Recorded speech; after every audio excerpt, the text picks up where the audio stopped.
Hi guys. तो आज हम एक ऐसे पौधे के बारे में बात करने जा रहे हैं जो साउथ इंडिया के हर घर में मिलता है और वो खाने को बहुत ज़्यादा फ्लेवरफुल बनाता है। मुझे ऐसा लगता है कि वो बहुत सारे खानों में यूज होता है, ऑलमोस्ट सारे ही खानों में यूज होता है और आजकल तो इंडिया के वो हर घर में मिलता है। जी हाँ, हम बात करने जा रहे हैं करी पत्ते के बारे में।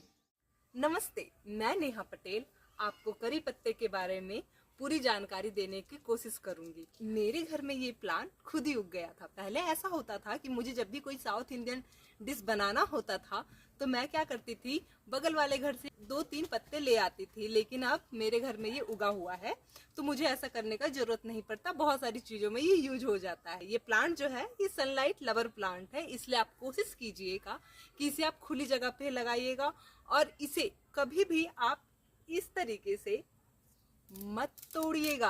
आप हमेशा कोशिश कीजिएगा कि आप इसको टिप से तोड़ सके, ऊपर से तोड़ सके, ताकि इसमें से और ब्रांचेस आ सके और ये हेल्दी हो सके। तो चलिए जानते हैं इसे लगाने का तरीका। तो ये मेरे पास काफी छोटा पौधा है तो मैं आपको तोड़ के तो नहीं बताऊंगी, जितना तोड़ना था मैं उतना तोड़ चुकी हूँ। तो आप इसे लगाने के लिए सबसे पहले एक मोटा, जो इसकी मोटी टहनी होती है, उसको कटिंग कर सकते हैं। और याद रखिएगा कि जब भी आप इसकी टहनी लाएं कहीं से तो जो नीचे का एरिया है, मीन्स जो आपने नीचे से तोड़ा है, यहाँ मैं एग्जांपल लेके आपको बता देती हूँ कि जो आपने नीचे का एरिया है वो आपको नीचे ही मिट्टी में लगाना है और जो ऊपर का एरिया वो आप उसे मिट्टी में ऊपर ही रखें ताकि ये अच्छे से लग सके। अगर आप इस बात का ध्यान नहीं रखेंगे तो ये पौधा नहीं लगेगा। और सेकंड तरीका है इसका कि आप इसको इसके सीड से लगा सकते हैं। जो मिच्योर प्लांट होता है या वो बिल्कुल पेड़ जैसा साइज में हो जाता है, उसमें बीज निकलते हैं, उसके सीड्स निकलते हैं, आप उसको डायरेक्ट मिट्टी में भी लगा के उगा सकते हैं।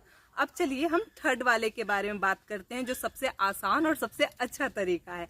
आप सीधे जाइए, इसे नर्सरी से खरीदिए और इसे आप अपने घर में लगाइए। लेकिन याद रखिएगा कि आप इसे फरवरी या मार्च में लगाइएगा। ये पौधा इस समय लगाने के लिए सबसे अच्छा टाइम होता है। और साथ में एक बात का और ध्यान रखना है कि आप इसे हमेशा मिट्टी के गमले में लगाएं। अगर आपको इसके अच्छा सक्सेस चाहिए या अच्छा ग्रोथ चाहिए तो आप इसे हमेशा मिट्टी की ही पॉट में लगाने का कोशिश कीजिए। अगर आप पॉट में लगाते हैं, मेरा तो ये खुले एरिया में लगा हुआ है। तो चलिए अब जानते हैं फोर्थ तरीके के बारे में।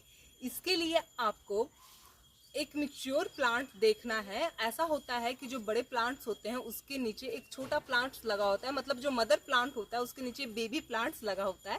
आप उसको अच्छे से सेफली निकालिए जड़ के साथ। ध्यान रखिएगा कि जड़ टूटे ना, और आप उसे अच्छे से शिफ्ट कर सकते हैं जहां आप उसे लगाना चाहते हैं।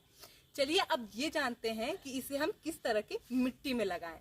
तो इसके लिए आपको अपने गार्डन का मिट्टी चाहिए। गार्डन का मिट्टी मतलब जो जिस मिट्टी में ऑलरेडी प्लांट्स हो रहे हो उस तरह का मिट्टी चाहिए आपको।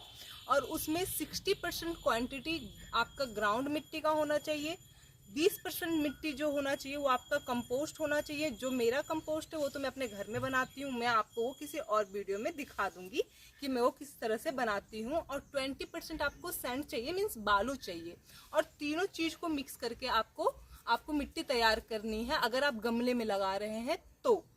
और साथ ही साथ आपको ये भी ध्यान रखना है कि जब आप उस मिट्टी को मिलाएं और उसको इस तरीके से पकड़ के देखें तो उसमें वो पैक नहीं होना चाहिए, मतलब बंधना नहीं चाहिए। वो मिट्टी खुली खुली होनी चाहिए, अलग अलग होना चाहिए।